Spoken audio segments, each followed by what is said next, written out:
بسم اللہ الرحمن الرحیم۔ رمضان میں روزے سے متعلق اور زکوٰۃ سے متعلق چند مسائل ایسے ہیں جو بہت زیادہ پوچھے جاتے ہیں بار بار، تو آج خیال ہوا کہ ان مسائل کو میں بیان کر دیتا ہوں تاکہ جو لوگ نیٹ پر سنتے ہیں یا یہاں سنتے ہیں تو وہ پوچھنے کی زحمت نہ کریں بلکہ ان کو ذہن نشین ہو جائیں گے۔ روزے کے بارے میں جو سوال بہت زیادہ پوچھے جاتے ہیں، الٹی آ گئی ہے، ابکائی آ گئی ہے، اس سے روزہ تو نہیں ٹوٹا، انجیکشن لگانا ہے، چوٹ لگ گئی ہے، خون نکل گیا ہے، خون لگانا ہے، انہیلر لینا ہے۔ تو الٹی آنے سے روزہ نہیں ٹوٹتا۔ الٹی آنے سے روزہ اس وقت ٹوٹے گا جب دو شرطیں پائی جائیں گی۔ ایک یہ کہ الٹی منہ بھر کر ہو بہت زیادہ، اور منہ بھر کر الٹی ہوئی اور آپ نے اس کو نگل لیا تو نگلنے سے روزہ ٹوٹ جائے گا۔ دوسری شرط یہ ہے کہ الٹی منہ بھر کر ہو، خود سے نہ ہو بلکہ آپ نے جان بوجھ کر کی ہو، منہ بھر کر اچھی طرح سے۔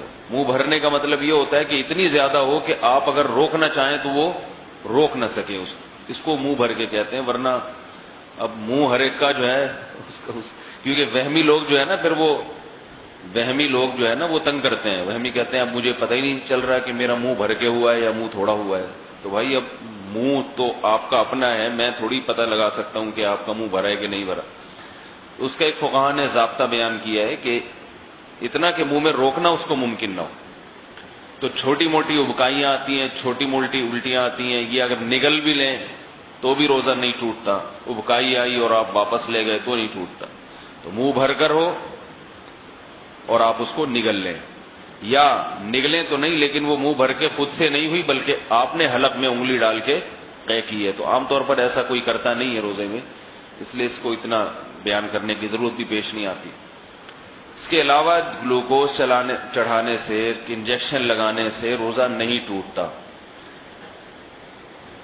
روزہ ٹوٹتا ہے کھانے پینے کے، ناک کے راستے یا منہ کے راستے کوئی چیز پیٹ کے اندر جائے، یا مقعد کے راستے کوئی چیز پیٹ کے اندر جائے۔ آنکھ میں دوا ڈالنے سے روزہ نہیں ٹوٹتا، خوشبو لگانے سے روزہ نہیں ٹوٹتا، خوشبو سونگھنے سے روزہ نہیں ٹوٹتا ہے۔ کان میں دوا ڈالنے سے روزہ ٹوٹتا ہے یا نہیں، اس میں علماء کا اختلاف ہے۔ پہلے جو ہمارے فقہاء ہیں انہوں نے لکھا ہے کہ کان میں دوا ڈالنے سے روزہ ٹوٹ جاتا ہے۔ اس کی وجہ یہ ہے کہ ان کا یہ خیال تھا کہ کان جو ہے نا یہ دماغ تک اس کا کوئی لنک ہے، ہم جب کوئی چیز کان میں ڈالتے ہیں تو دماغ میں پہنچتی ہے وہ۔ لیکن بعد میں جو ڈاکٹروں کی تحقیق ہے وہ یہ کہ کان میں کچھ بھی ڈال دیں وہ دماغ تک نہیں پہنچتی، نہ پیٹ میں جائے گی وہ، نہ دماغ میں جائے گی۔ تو اس تحقیق کی وجہ سے علماء کی رائے بھی تبدیل ہوئی۔ تو ابھی ہمارے اکابر کا جو فتویٰ ہے، یعنی سارے ہی ہمارے اکابر ہیں جو اس کے خلاف ہیں وہ بھی ہمارے ہی ہیں، لیکن مطلب یہ کہ جو میرے اساتذہ ہیں ان کا جو فتویٰ ہے اس بارے میں وہ یہ ہے کہ روزہ نہیں ٹوٹتا کان میں دوا ڈالنے سے۔ البتہ ہمارے ہی اکابر میں بعض اس کے قائل ہیں کہ ٹوٹ جاتا ہے، تو احتیاط یہ کہ نہ دوا ڈالی جائے، اور اگر کسی نے دوا ڈال دی ہے تو بھی کچھ نہیں ہوتا، انشاءاللہ روزہ نہیں ٹوٹے گا۔ آنکھ میں دوا ڈال دی اور اس کا اثر گلے میں محسوس ہوا تو بھی روزہ نہیں ٹوٹتا، سمجھ رہے بات کو؟ تو سر میں تیل لگانے سے روزہ نہیں ٹوٹتا، احتلام ہو جانے سے، نائٹ فال ہو جانے سے روزہ نہیں ٹوٹتا۔ زوجہ کے قریب کوئی شادی شدہ آدمی گیا اور ڈسچارج ہو گیا تو روزہ ٹوٹے گا، ڈسچارج نہیں ہوا تو اس سے بھی روزہ نہیں ٹوٹتا۔ اور یاد رکھیں اگر اس نے ہم بستری کر لی تو پھر جو ہے روزہ بھی ٹوٹے گا اور 60 روزوں کا کفارہ بھی ہے اس کے اوپر۔ زوجہ سے ہم بستری بالکل حلال نہیں ہے روزے کی حالت میں، اور ویسے جان بوجھ کر روزے میں کھا لیا تو بھی روزہ ٹوٹے گا بھی، اور 60 روزوں کا کفارہ بھی ادا کرنا پڑے گا اس کو۔ تو رمضان میں کھانے کی اجازت نہیں ہے روزے کی حالت میں، روزہ ہی کیسا جس میں کھانے کی اجازت ہو، تو سزا بھی ملے گی، صرف روزہ نہیں ٹوٹے گا اس میں۔ یہ تو تھے روزے سے متعلق چند مسائل۔ نہانے سے روزہ نہیں ٹوٹتا، پانی حلق میں جائے گا تو روزہ ٹوٹے گا۔ کچھ مسائل ہیں زکوٰۃ کے۔ زکوٰۃ کے بارے میں جو تفصیلی مسائل ہیں وہ میری ویب سائٹ پر میرا ایک بیان ہے، زکوٰۃ کے مسائل۔ لوگ جب مجھ سے پوچھتے ہیں نا زیادہ پیچیدہ مسئلہ تو میں کہتا ہوں وہ بیان سن لو، کیونکہ اب ہر ایک کو اتنا لمبا سمجھانا 10-10, 15-15 منٹ سمجھانا پڑتا ہے ان کو. تو زکوٰۃ کے مسائل یوٹیوب پہ آپ لکھیں گے تو وہ انشاءاللہ وہ بیان آ جائے گا. نام لکھ کے آپ میرا نام لکھیں گے زکوٰۃ کے مسائل، تو پھر آپ وہ بیان سنیں گے تو آپ کو پورا زکوٰۃ کا انشاءاللہ پتہ چل جائے گا. لیکن چند ایک مسائل جو چھوٹے بھی ہیں، آسانی سے سمجھ میں بھی آ جاتے ہیں اور بہت زیادہ پوچھے جاتے ہیں، وہ یہ کہ کیا لوگ یہ پوچھتے ہیں زکوٰۃ دیتے ہوئے یہ بتانا ضروری ہے کہ زکوٰۃ دے رہے ہیں ہم؟ تو یہ بتانا ضروری نہیں ہے، بلکہ دل کے اندر نیت کافی ہے. ویسے بھی عزت دار آدمی کو جب زکوٰۃ دیں گے نا تو زکوٰۃ کا کہہ کے دیں گے تو اس کو پھر وصول کرتے ہوئے حیا آتی ہے، شرم آتی ہے. تو اس لیے بتانا ضروری نہیں ہے، دل کے اندر نیت بہرحال ضروری ہے. زکوٰۃ میں اگر آپ کی نیت نہیں تھی دیتے ہوئے، یا جس وقت آپ نے پیسے الگ نکالے زکوٰۃ کے اس وقت نیت کر لی تو بھی کافی ہے. آپ نے پیسے الگ چھانٹ دیے، بھئی یہ زکوٰۃ کے پیسے ہیں، یہ الگ رکھ دیے. جب وہ غریب کو دیے تو اس وقت نیت نہیں تھی تو بھی زکوٰۃ ادا ہو جائے گی. یعنی بٹوے سے پیسے الگ کرتے ہوئے نیت ہو تو بھی کافی ہے، اور دیتے ہوئے نیت ہو تو بہرحال زکوٰۃ ادا ہو جائے گی. لوگ یہ بھی بہت پوچھتے ہیں کہ زکوٰۃ اپنے بہن بھائیوں کو دی جا سکتی ہے، ساس کو دی جا سکتی ہے، سسر کو دی جا سکتی ہے. تو زکوٰۃ اپنے اصول و فروع، اصول کا مطلب آپ کے باپ دادا، ابا دادا پردادا آدم علیہ السلام تک، اور ماں نانی دادی یہ حضرت حوا تک، اور اپنی اولاد میں بیٹا پوتا قیامت تک آنے والے انسان تک، اور نواسی بیٹی کی بیٹیاں، ان کو زکوٰۃ نہیں دے سکتے. اپنے اصول جو اوپر کی طرف جا رہے ہیں اور فروع جو نیچے کی طرف جا رہے ہیں ان کو بھی زکوٰۃ نہیں دے سکتے. میاں بیوی ایک دوسرے کو نہیں دے سکتے. ان کے علاوہ سب رشتہ دار سب کو دے سکتے ہیں، بھانجے کو، بھتیجے کو، بہن کو، بھائی کو، ساس کو، سسر کو، داماد کو، بہو کو، سب کو زکوٰۃ دی جا سکتی ہے بشرطے کہ وہ مستحق ہوں، غریب ہوں. اور رشتہ دار کو زکوٰۃ دینے میں دگنا ثواب ہے، حدیث میں آتا ہے. دگنا ثواب کس بات کا؟ ایک تو زکوٰۃ دینے کا، دوسرا رشتہ داری جوڑنے کا. جب ساس کو زکوٰۃ دیں گے، بہو اپنی ساس کو زکوٰۃ دے گی تو پھر ساس بہو کے تعلقات پہ دوبارہ غور کرے گی اثر نو کہ میرے جو اس سے ایسے خراب تعلقات چل رہے ہیں، تھوڑے سے ان تعلقات کو اچھا کرنا چاہیے. لیکن یہ مستحق ہو تو صرف تعلقات کی وجہ سے نہیں ساسوں کو زکوٰۃ دینا شروع کر دیں، وہ غریب بھی ہے مستحق بھی ہے تو رشتہ دار کو زکوٰۃ دینے میں دگنا ثواب ہے. لیکن اس کی کوشش کرنی چاہیے رشتہ داروں کو بھی دیں، باقی جو دوسرے دین کے شعبے ہیں ان میں بھی دیں تاکہ وہ شعبے بھی چلتے رہیں. تو ایک تو یہ ہے زکوٰۃ کا مسئلہ. دوسرا یہ کہ زکوٰۃ میں پیسے دینا ضروری نہیں ہے، راشن بھی دیا جا سکتا ہے، پیسوں کی کوئی چیز خرید کے بھی دی جا سکتی ہے. اور تیسری بات یہ کہ زکوٰۃ میں تملیک ضروری ہے. تملیک کا مطلب اس کو مالک بنانا. آپ زکوٰۃ کے پیسوں سے کسی غریب کو کھانا نہیں کھلا سکتے، ہاں کھانے کا مالک بنا سکتے ہیں. کھانے کے مالک بنانے میں اور کھانا کھلانے میں کیا فرق ہے؟ آپ نے دعوت کی، مہمانوں کو کھانا کھلایا، یہ عمل کیا کہلاتا ہے؟ کھانا کھلانا. اس میں وہ مہمان اس چیز کا مالک نہیں بنتا کہ وہ پیک کرے اور وہ کوفتے اور کباب اپنے گھر بھی لے جائے کہ بھائی جتنا یہاں بیٹھ کے کھانا کھا لو اس کے بعد پتلی گلی سے نکلو. یہ ہوتا ہے اباحت، یعنی آپ نے ایک چیز اس کے لیے حلال کر دی ہے، چیز میری ہے مگر آپ بھی کھا سکتے ہیں، یہ دعوت ہوتی ہے. اور ایک ہوتا ہے کہ آپ اسے مالک بنا دیں کہ یہ برتن میں جو چیز ہے یہ تمہاری ہے، تم کھاؤ، کسی کو صدقہ کرو، گھر لے جاؤ، بچوں کو کھلاؤ، جو مرضی کرنا ہے. یہ جیسے ڈبے میں پیک کر کے کسی کو دے دیا. تو اس لیے زکوٰۃ میں اگر کھانا کسی نے کھلانا ہو تو پھر وہ غریب آدمی کو اس کھانے کا مالک بنا دے. جیسے کھجوریں ہیں اس کو دے دی، بھائی تم اس کے مالک، یہ برتن میں سالن ہے یہ تمہارا ہے، تم یہاں کھاؤ، گھر لے جاؤ، یہ تمہارا ہو گیا. تو تھوڑا سا ہی فرق آتا ہے، اتنا زیادہ فرق نہیں آتا. یا کسی کو وکیل بنا دے انسان. وکیل کا مطلب بھائی تم اس غریب کی طرف سے ان پیسوں پہ قبضہ کر لو، ٹھیک ہے نا، اس غریب کی اجازت سے، پھر اس غریب کو کھلا دینا. اب جب قبضہ ہو جائے گا نا اس غریب کی طرف سے تو وہ مالک ہو جائے گا، مالک ہوگا تو زکوٰۃ ادا ہو جائے گی. اب وہ یہ اس لیے تکلف کی نوبت پیش آتی ہے کہ بعض دفعہ ڈائریکٹ اس غریب کو ہاتھ میں پیسے پکڑانے میں نقصان ہوتا ہے. نقصان یہ کہ غریبوں کی بھی دو قسمیں، ایک خاندانی غریب جو اپنی ضرورتوں پہ خرچ کرتے ہیں، اور ایک ایسے غریب ہوتے ہیں جن کو جب پیسہ ملتا ہے تو پان گٹکے پہ اڑا دیتے ہیں وہ سارے پیسے، پھر بھوکے بیٹھے ہوئے. ان کو پان کھانے کا زیادہ شوق ہوتا ہے روٹی کھانے سے.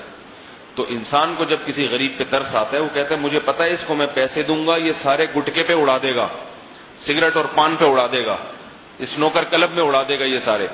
تو پھر ایسے غریب کا فائدہ کس میں ہے کہ آپ اسے ڈائریکٹ ہاتھ میں پیسہ نہیں پکڑائیں، بلکہ اس کو بولیں کہ تم کسی بندے کو نامزد کر دو اپنی طرف سے، میں تمہارے پیسے اس کو دے رہا ہوں. پھر اس بندے کو کہیں کہ اس کے ہاتھ میں نہیں پکڑانا بلکہ اس کو روٹی کھلا دینا اس سے، ٹھیک ہے نا، اس پہ خرچ کرتے رہنا ہے. تو یہ ایک طریقہ ہوتا ہے. تو اسی وجہ سے بعض لوگ گھروں میں راشن دے دیتے ہیں زکوٰۃ کا، یہ بھی ٹھیک ہے، تاکہ وہ پیسہ آنے کے بجائے راشن آئے گا نا تو وہ راشن بیچ کے تو گٹکا نہیں کھائے گا نا، وہ اتنا تو اس میں بھی اتنا شعور تو ہوگا کہ بھئی میں آٹا بیچوں اور اس کے بدلے میں سگریٹ کے ڈبے خریدوں، اتنی تھوڑی سی سینس ہوتی ہے اس میں. تو یہ 2-4 چھوٹے موٹے مسائل تھے زکوٰۃ کے جو عام طور پہ لوگ پوچھتے ہیں. باقی تفصیلی مسائل تو میں نے آپ کو بتایا کہ وہ معلوم ہو سکتے ہیں. صدقہ فطر کے بارے میں بھی، صدقہ فطر جو ہے نا، جتنے آپ کے ماتحت ہیں بچے اور غلام تو آج کل ہوتے نہیں ہیں، تو جتنے نابالغ بچے ہیں ان کی طرف سے صدقہ فطر ادا کیا جاتا ہے، اپنی طرف سے بھی اور نابالغ بچوں کی طرف سے بھی. اس میں فلسفہ کیا ہے صدقہ فطر میں؟ دو بنیادیں ہیں صدقہ فطر کی. ایک تو یہ ہے کہ عید کا دن آ رہا ہے، اس میں غریب لوگ بھی خوشیوں میں شریک ہو جائیں. عید کا دن عید سے پہلے دیا جاتا ہے نا، اور واجب ہوتا ہے جب عید کا دن آ جائے، پھر آپ پر واجب ہو جاتا ہے لازمی. اور دوسری اس میں حکمت یہ ہے شکرانہ. یہ شکرانہ ہے کہ آپ اتنی بڑی فیملی کو پال رہے ہیں. جس کی فیملی جتنی بڑی ہوتی ہے اس پہ صدقہ فطر اتنا ہی زیادہ ہوتا ہے گھر کے سربراہ. تو شریعت یہ مزاج بنانا چاہتی ہے کہ جس کے جتنے زیادہ بچے ہیں اور جس کے ذریعے سے اللہ جتنے زیادہ کا پیٹ بھر رہا ہے اس پر شکر بھی اتنا ہی واجب ہے. تو اس سے فیملی پلاننگ والوں کے نظریات کی مخالفت ہوتی ہے. وہ کہتے ہیں آپ کی فیملی جتنی مختصر ہوگی نا تو اتنا اچھا ہے. تو شریعت کیا کہہ رہی ہے کہ جتنا بڑا خاندان ہوگا آپ کا، آپ اس کے اکلوتے سربراہ ہو، تو اپنی طرف سے بھی دینا ہے اور خاندان کے ایک ایک فرد جس کو آپ کھلاتے ہو، یہ بتانے کے لیے کہ اللہ نے آپ کو اتنا اونچا مرتبہ عطا کیا ہے کہ ایک آدمی سے اللہ اتنے لوگوں کا پیٹ بھر رہا ہے. کیونکہ اللہ کو کھلانے والے پسند ہے، کھانے والے پسند نہیں ہے. حدیث میں آتا ہے نا کہ اوپر والا ہاتھ نیچے والے ہاتھ سے بہتر ہے، نیچے والا مانگنے والا اور اوپر والا خرچ کرنے والا.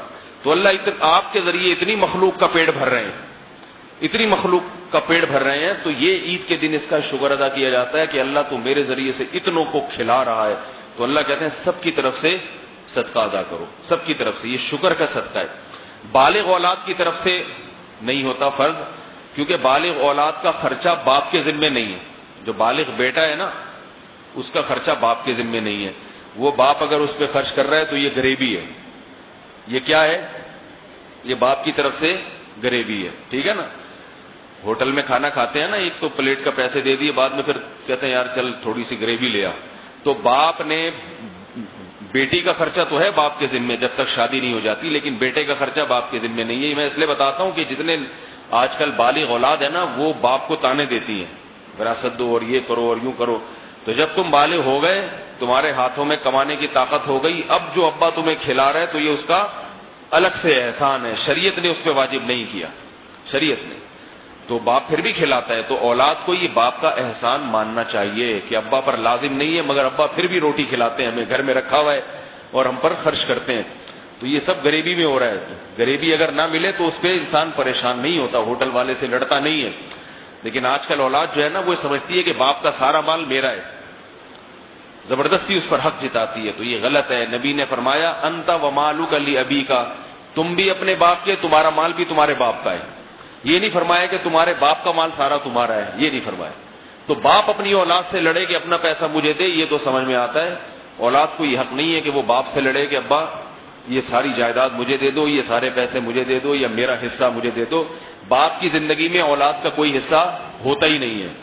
تو یہ صدقہ فطر کا فلسفہ ہے کہ اللہ تعالیٰ چاہتے ہیں کہ تمہارے ذریعے سے اللہ اتنے لوگوں کو کھلا رہے ہیں تو شکر کے طور پہ صدقہ ادا کرو. گندم کا بھی ہے، کشمش کا بھی ہے.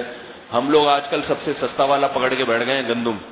تو اگر کسی کو اللہ نے مالی وسعت زیادہ دی ہے وہ کھجور کے حساب سے دے دے، کشمش کے حساب سے دے دے.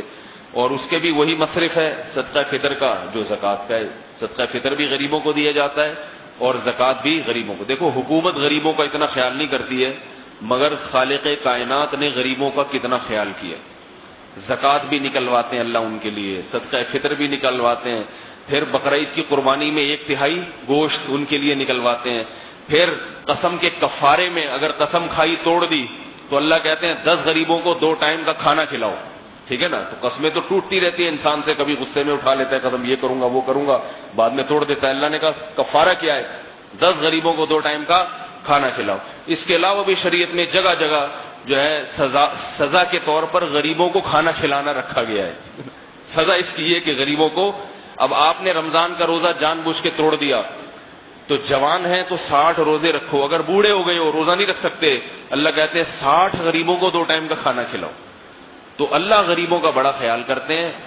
کوئی حکومت ایسی نہیں ہے جو اپنے ملک کی رعایا کی کا اس قدر خیال کرتی. حکومتوں نے ٹیکس لگا لگا کے نا اور گھسیٹ لی تھی, غریبوں کا بھی خون چوس لیتی ہے. تو اس لیے ہمیں اللہ سے محبت کرنی چاہیے کہ دیکھو وہ مخلوق کا کس قدر خیال کرتا ہے. اللہ تعالیٰ سمجھنے کی عمل کرنے کی توفیق عطا فرمائے.